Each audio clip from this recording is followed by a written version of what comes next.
Hello guys, तो मैं Sophia personal tutor से आपके लिए केमिस्ट्री की एक और नई वीडियो के साथ में, और हम यहाँ पर पढ़ रहे हैं केमिस्ट्री 2020 का एग्ज़ाम पेपर। तो केमिस्ट्री 2020 का जो 2019 का एग्ज़ाम पेपर हम यहाँ पर सॉल्व करने वाले हैं।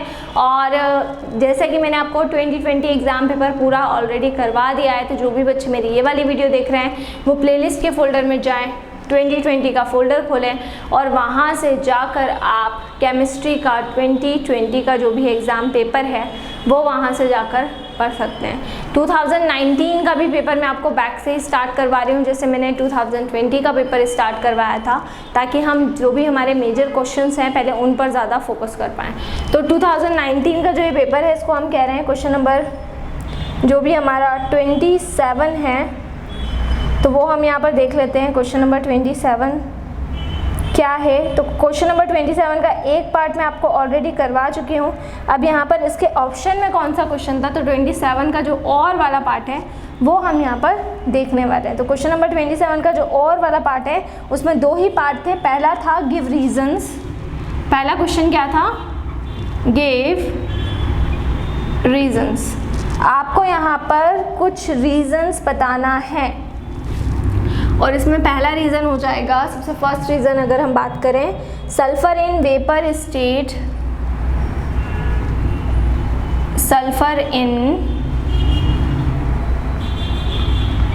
Vapour state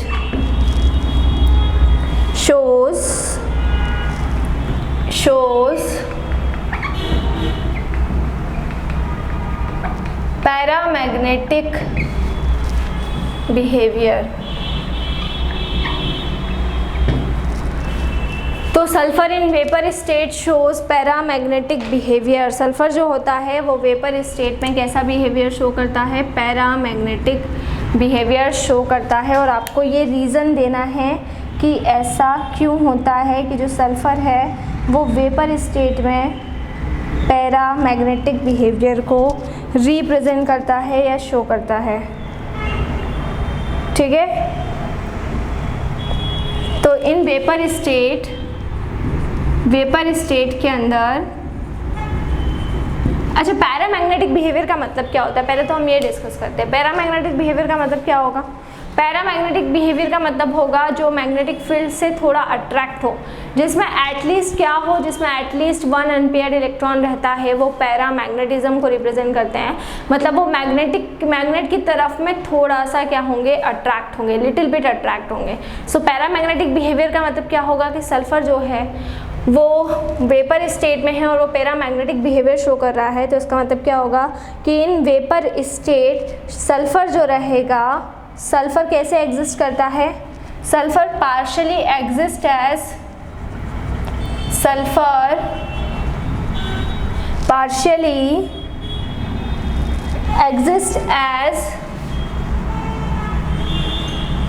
S2 molecule. Sulphur partially कैसे एग्जिस्ट करेगा? S2 मॉलिक्यूल के फॉर्म में एग्जिस्ट करेगा, which has 2 unpaired electron, which has 2 unpaired electron। तो इसके पास में वेपर स्टेट में ये S2 मॉलिक्यूल के फॉर्म में एग्जिस्ट करेगा, जिसके पास में कितने अनपेयर्ड इलेक्ट्रॉन रहेंगे? जिसके पास में कितने? 2 अनपेयर्ड इलेक्ट्रॉन रहेंगे, लाइक O2 की तरह। इसीलिए वो पैरामैग्नेटिक बिहेवियर शो करेगा, क्योंकि जिसके पास में भी अनपेयर्ड इलेक्ट्रॉन है तो दो मैग्नेटिक प्रॉपर्टी उसकी हो जाती है, या तो वो पैरामैग्नेटिक बिहेवियर को रिप्रेजेंट कर रहा है या फिर वो फेरोमैग्नेटिक बिहेवियर को रिप्रेजेंट कर रहा है। तो यहाँ पर आपकी दो प्रॉपर्टीज़ हो जाएगी, या तो पैरामैग्नेटिक कैरेक्टर हो जाएगा या फिर क्या हो जाएगा, या तो फिर फेरोमैग्नेटिक कैरेक्टर हो जाएगा। दोनों में से कोई भी प्रॉपर्टी हो सकती है, पैरामैग्नेटिक या फिर फेरोमैग्नेटिक, जो भी हो। ठीक है ना। तो यहाँ पर जो भी सल्फर रहेगा वो वेपर स्टेट की अगर हम बात करेंगे तो सल्फर पार्शियली कैसे एग्जिस्ट करेगा? S2 मॉलिक्यूल के फॉर्म में एग्जिस्ट करेगा, जिसके पास में 2 अनपेयर्ड इलेक्ट्रॉन रहेंगे ऑक्सीजन की तरह। ठीक है, फिर हम बी वाले पार्ट की बात कर लेते हैं कि बी वाला पार्ट क्या होगा इसका, वो देख लेते हैं हम। चलिए, सो बी वाला पार्ट यहाँ पर क्या हो जाएगा, NN bond is weaker then PP bond. NN bond is weaker than PP bond। जो NN बॉन्ड रहेगा वो PP बॉन्ड से क्या रहेगा, PP बॉन्ड से वीकर रहेगा। तो ये आपको देखना है, ठीक है, कि NN bond is weaker then PP bond. Phosphorus और फॉस्फोरस के बीच में जो बॉन्ड बनता है उसके कंपैरिजन में, ठीक है, जो NN बॉन्ड रहता है वो वीकर क्यों होता है, क्योंकि NN बॉन्ड के अंदर बहुत ज़्यादा इंट्रा इलेक्ट्रॉनिक रिपल्शन होता है, और इंट्रा इलेक्ट्रॉनिक रिपल्शन होने की वजह से ये बॉन्ड वीकर हो जाता है, ठीक है, क्लियर। ड्यू टू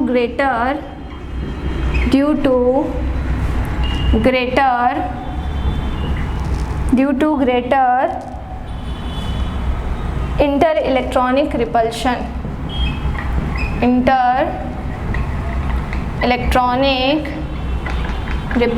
तो इनके अंदर क्या होता है, बहुत ही ज़्यादा इंटर इलेक्ट्रॉनिक रिपल्शन होता है, और बहुत ही ज़्यादा इंटर इलेक्ट्रॉनिक रिपल्शन होने की वजह से ये जो हमारा होता है NN बॉन्ड, वो क्या हो जाएगा, NN बॉन्ड वीकर हो जाएगा as compare to PP bond. तो इसके अंदर बहुत ही ज़्यादा इंटर इलेक्ट्रॉनिक रिपल्शन होता है, और बहुत ज़्यादा इंटर इलेक्ट्रॉनिक रिपल्शन होने की वजह से NN बॉन्ड क्या होता है, NN बॉन्ड वीकर होता है as compare to PP bond. चलिए, इसके बाद में रीज़न नंबर C आपसे पूछा जाएगा, रीज़न नंबर C क्या होगा। तो अगर हम बात करते हैं रीज़न नंबर C की, तो रीज़न नंबर C क्या होगा, ozone is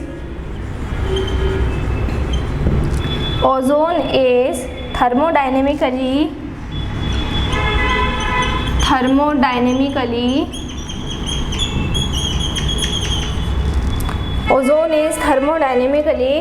less than oxygen। Ozone जो होता है वो थर्मोडाइनेमिकली क्या होता है, बहुत ज़्यादा लेस देन होता है as compare to oxygen. Oxygen के कंपैरिजन में वो बहुत ज़्यादा क्या होता है, थर्मोडाइनेमिकली लेस स्टेबल होता है, less stable then oxygen. Ozone आप जानते हैं, ओजोन का फॉर्मूला होता है O3, और ऑक्सीजन की अगर बात करें तो ऑक्सीजन क्यों होता है, ऑक्सीजन होता है O2। अब जब ओजोन डिकम्पोज होता है बच्चों, तो ओजोन डिकम्पोज होकर ऑक्सीजन का ही फॉर्मेशन करता है। जब भी हम ओजोन को डिकम्पोज करवाएंगे ना, तो हमेशा जो भी ओजोन रहता है वो हमेशा जब भी डिकम्पोज होगा तो वो ओजोन डिकम्पोज होकर ऑक्सीजन का ही फॉर्मेशन करता है, ठीक है, क्लियर। तो वो डिकम्पोज होगा और डिकम्पोज होकर वो ऑक्सीजन का ही फॉर्मेशन करेगा, है ना। तो यहाँ पर आ जाएगा आपका आंसर, बिकॉज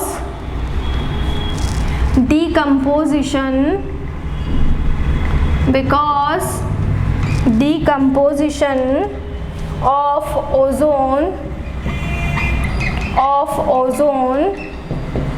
into oxygen, है ना। तो ओजोन क्या होगा, डिकम्पोजिशन होगा ओजोन का किसके अंदर, ऑक्सीजन के अंदर, ठीक है, और उसकी वजह से विथ लिबरेशन ऑफ हीट,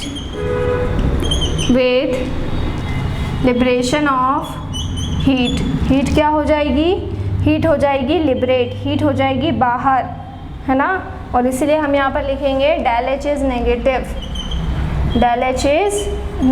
और इसलिए चेंज इन एंथैल्पी क्या हो जाएगी, चेंज इन एंथैल्पी नेगेटिव हो जाएगी। तो यहाँ पर हम सीधे सीधे लिखेंगे कि डेल H क्या हो जाएगा, डेल H हो जाएगा हमारा, डेल H इज़ नेगेटिव, है ना। And an increase in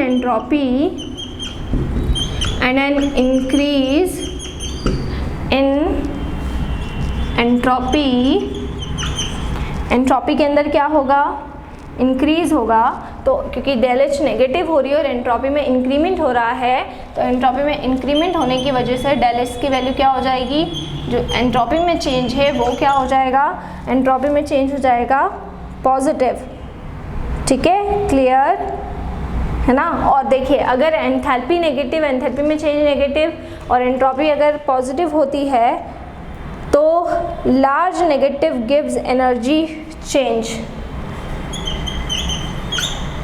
large negative gives energy change. तो इसकी वजह से क्या होगा कि बहुत ज़्यादा गिब्स की एनर्जी में चेंज होगा। तो यहाँ पर हो जाएगा large negative Gibbs energy change for its conversion into oxygen, for its conversion into oxygen, है ना। देखो एक बार और समझो इसको कि यहाँ पर बोला गया है कि ओजोन जो है वो लेस स्टेबल है किसके अंदर, ऑक्सीजन के अंदर, ऑक्सीजन के कंपैरिजन में। तो जब ओजोन का डिकम्पोजिशन होता है तो ओजोन डिकम्पोज होकर किस में कन्वर्ट होती है, जब ओजोन का डिकम्पोजिशन होता है तो ओजोन डिकम्पोज होके ऑक्सीजन के अंदर क्या हो जाती है, ऑक्सीजन के अंदर कन्वर्ट हो जाती है। और जब ओजोन का डिकम्पोजिशन किसके अंदर होता है, ऑक्सीजन के अंदर होता है, तो उसके साथ साथ किसका लिबरेशन होता है, हीट का लिबरेशन होता है। और जब हीट लिबरेट होती है तो हीट के लिबरेट होने के साथ साथ में क्या होगा, जो एंट्रोपी रहेगी वो बहुत ही ज़्यादा क्या हो जाएगी, बढ़ जाएगी। और इस वजह से जो भी गिब्स एनर्जी चेंज होता है उसकी वैल्यू बहुत ज़्यादा नेगेटिव हो जाती है ना। काय में कन्वर्जन होने के लिए, ऑक्सीजन में कन्वर्जन होने के लिए, इसलिए ओजोन क्या हो जाएगी, लेस स्टेबल हो जाएगी thermodynamically as compare to oxygen. आया समझ में। तो ये था आपका ए वाला पार्ट, बी वाला पार्ट और ये सी वाला पार्ट। ये तीनों जो पार्ट थे बेटा ये फर्स्ट में ही चल रहे थे। ये ए का ही फर्स्ट था, फिर ये ए का ही सेकंड था और ये ए का ही थर्ड था। अब यहाँ पर है आपका बी वाला पार्ट। तो बी वाला पार्ट भी आपको करना है, बहुत अच्छे से करना है बी वाला पार्ट भी। अब बी वाला पार्ट आपसे क्या बोला गया है, देखिए बी क्वेश्चन है right the name of, right the name of, right the name of gas released, right the name of gas released, है ना, right the name of gas released when Cu is added to, when Cu is added to। तो जब हम Cu को क्या करेंगे, जब हम Cu को ऐड करेंगे तो आपको ये बताना है कि कौन सी जो गैस है वो क्या होगी, रिलीज़ होगी, है ना। किस किस से हम ऐड कर रहे हैं, सबसे पहला इसमें भी दो पार्ट आपको दिए हुए हैं कि मान लीजिए आप डाइल्यूट HNO3 में आप ऐड कर रहे हैं, जो हमारा डाइल्यूट HNO3 है इसके अंदर आप क्या कर रहे हैं, Cu को ऐड कर रहे हैं। तो अगर आप डाइल्यूट HNO3 के अंदर अगर किसको ऐड करते हैं, डाइल्यूट HNO3 के अंदर Cu को ऐड करते हैं तब क्या होगा, और अगर आप कंसनट्रेटेड HNO3 के अंदर करते हैं तब क्या होगा, ये आपको बताना है। कौन सी गैस लिबरेट होगी ये आपको बताना है। अगर आप डाइल्यूट HNO3 में करेंगे तो कौन सी लिबरेट होगी, और अगर आप कॉन्सनट्रेटेड HNO3 में Cu को ऐड करेंगे, कॉपर को ऐड करेंगे तो फिर कौन सी होगी। तो अगर आप डाइल्यूट HNO3 को लेते हैं, डाइल्यूट नाइट्रिक एसिड को लेते हैं, तो यहाँ पे जो गैस आपकी रिलीज़ होगी वो गैस आपकी हो जाएगी NO गैस। और इस NO गैस को हम क्या बोलेंगे, इस NO गैस को हम कहेंगे नाइट्रिक ऑक्साइड गैस। NO को हम क्या बोलेंगे, नाइट्रिक ऑक्साइड गैस कहेंगे। और सेकंड अगर हम कॉन्सनट्रेटेड HNO3 की बात करेंगे तो यहाँ पर आपकी हो जाएगी NO2 गैस, यानी कि nitrogen dioxide gas, nitrogen dioxide gas. तो यहाँ पर आपकी दो टाइप की गैस निकलेगी, एक हो जाएगी आपकी नाइट्रिक ऑक्साइड गैस और दूसरी आपकी हो जाएगी नाइट्रोजन डाइऑक्साइड गैस। बस फ़र्क आपको ये ध्यान रखना है कि जब आप डाइल्यूट HNO3 के अंदर, जब डाइल्यूट HNO3 की हम बात करेंगे और डाइल्यूट HNO3 के अंदर आप कॉपर को ऐड करते हैं तो उस केस में नाइट्रिक ऑक्साइड का फॉर्मेशन होता है। और अगर कॉन्सनट्रेटेड HNO3 के अंदर आप अगर मिलाते हैं कॉपर को तो उस केस में फिर किसका फॉर्मेशन होता है, अगर आप कॉन्सनट्रेटेड HNO3 को आप मिलाएंगे तो फिर उस केस में आपकी जो निकलती है वो निकलती है नाइट्रोजन डाइऑक्साइड गैस। चलिए तो हम यहाँ पर बात कर लेते हैं कि यहाँ पर सबसे पहला हमने क्वेश्चन जो पढ़ा था वो था कि सल्फ़र जो वेपर स्टेट में होती है वो पैरामैग्नेटिक बिहेवियर को शो करती है। तो वो किस तरह से शो करती है? तो वेपर स्टेट की अगर हम बात करें तो जो सल्फ़र होती है वो S2 मॉलिक्यूल की तरह एग्जिस्ट करती है, पार्शियली एग्जिस्ट करती है S2 मॉलिक्यूल की तरह, और जिसके अंदर 2 अनपेयर्ड इलेक्ट्रॉन होते हैं लाइक O2।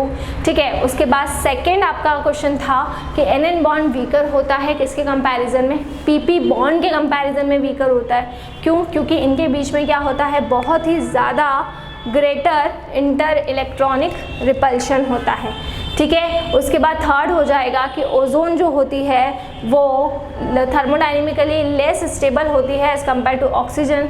ऐसा इसीलिए होता है कि जब भी हम ओजोन का डीकम्पोजिशन करवाते हैं तो ओजोन का डीकम्पोजिशन जब हम ऑक्सीजन के अंदर करवाएंगे तो हीट का लिबरेशन होता है, और जब हीट का लिबरेशन होता है तो हमारी जो भी एंथैल्पी में चेंज होता है वो नेगेटिव होती है, और उसकी वजह से जो भी हमारी एंट्रोपी रहती है वो बढ़ जाती है, जिसकी वजह से गिब्स एनर्जी चेंज बहुत ही ज़्यादा नेगेटिव हो जाता है, जिसकी वजह से वो ऑक्सीजन में कन्वर्ट हो सके। फिर नेक्स्ट अगर हम बात करें तो हमें गैस रिलीज कौन कौन सी हो रही है? अगर हम कॉपर को ऐड कर रहे हैं तो डाइल्यूट HNO3 में अगर ऐड करते हैं तो NO गैस निकलती है, और कंसनट्रेटेड HNO3 के अंदर अगर मिलाते हैं तो NO2 गैस का फॉर्मेशन होता है। तो ये पूरा आपका क्वेश्चन नंबर 27 था।